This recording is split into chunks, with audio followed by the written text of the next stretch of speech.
There were also sharp differences in the way Jimmy Carter and Ronald Reagan managed the protection of our environment, such as our forests, water, air, and habitats for wildlife species. President Jimmy Carter, a liberal, was very strong. Great 4 years with President Jimmy Carter, doing wonderful things, but that decade was one of bipartisanship, and that enabled the passage of 30 environmental laws. Worldwide, the United States was looked to as the nation taking the initiative to control and deal with pollution of air and water and land. And you can mark this with the election of Ronald Reagan, was the reversal. While Carter was prone to putting environmentalists in the Environmental Protection Agency, Reagan put staunch anti-environmentalists in control who waged war against the Clean Air Act and Clean Water Act. This meant that agency departments were controlled by lobbyists set up by corporations with interest in petroleum, chemicals, asbestos, paper, and so forth. Reagan was so sold out to vested interests that he vetoed efforts to strengthen the Clean Water Act, but was overridden by Congress. The same scenario has happened under Nixon when the Clean Water Act was passed. Had these two presidents gotten their way, we'd still have fecal matter floating on waterways and our children drinking tap water from rivers so full of solvents and other toxic industrial pollutants that they catch a fire. Reagan just almost stopped regulating. There was a 79% decline in the number of enforcement cases filed from the regional offices to EPA headquarters.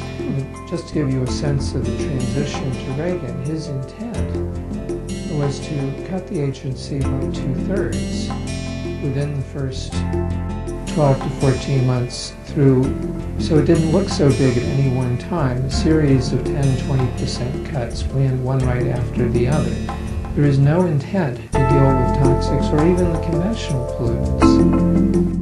Reagan, who once said that trees cause pollution, went so far as to try to shut down the Environmental Protection Agency, but was unsuccessful. Here are a few clips produced by the EPA that give a glimpse of the vast importance of this agency. Green chemistry is the design of chemical products and processes that reduce or eliminate the use or generation of hazardous substances.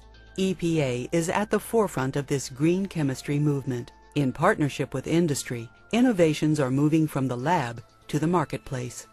Green chemistry is something that EPA is advancing both by engaging with the outside world, giving grants, engaging on education, industrial partnerships, but also in research that goes on right in EPA labs. Having a criminal component and using those highest levels of sentencing and jail time and those kind of things against these defendants, that's how you really put a good deterrent message out. And only a criminal enforcement program can do that.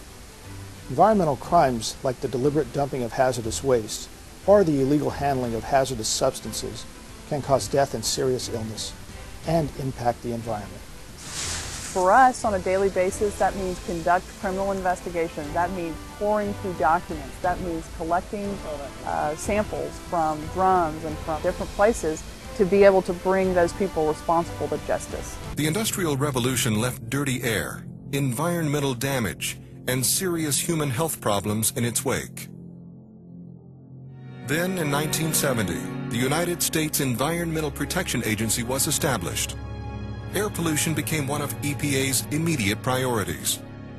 Decades of innovative research and discoveries by EPA and its partners. Another thing for EPA members to actually go out there and collect the data themselves. I think it's very important that we walk our walk and we talk our talk. So that if we say you need to do this because, that we should have scientists that are capable of understanding how to collect those samples, how to process those samples, and what the data is going to mean at the end of the day.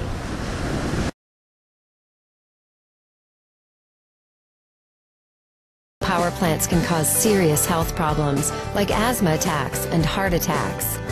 That's why EPA has new mercury and air toxic standards to help protect our communities and our children's health and development by reducing power plant pollutants using widely available technology.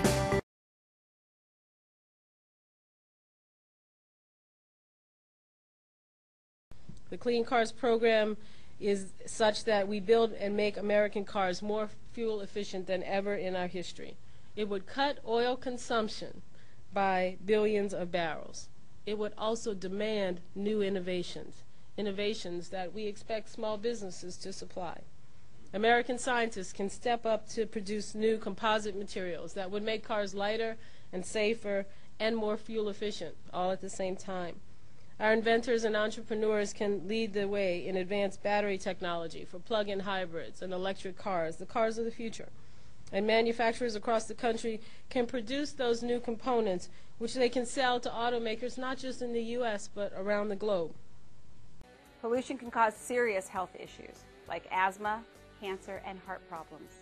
Too often it's the minority and low-income communities as well as young children who pay the price. Protect our children and our planet. For more information, visit epa.gov. There's more pollution from fertilizers from homeowners' lawns than there is from agriculture. This is just a small sampling of the important work going on at the EPA. For a president to propose that we abolish this agency is radical and irresponsible indeed. One deregulatory scandal involved hazardous pesticides that had been banned or severely restricted in the United States, such as chemicals that cause sterility, cancer, and birth defects, and that were highly persistent in the soil, chemicals that don't break down for decades. When Carter was in office, he became aware that the pesticide manufacturers were selling these dangerous substances to Latin America, the Caribbean, and African countries. Even U.S. citizens were affected because the dangerous chemicals were found as residues on and inside food that we imported from these countries, such as coffee, bananas, and cotton. So Carter issued an executive order to prevent pesticide manufacturers from selling these substances abroad. But Reagan, a great lover of the unregulated marketplace, revoked the ban.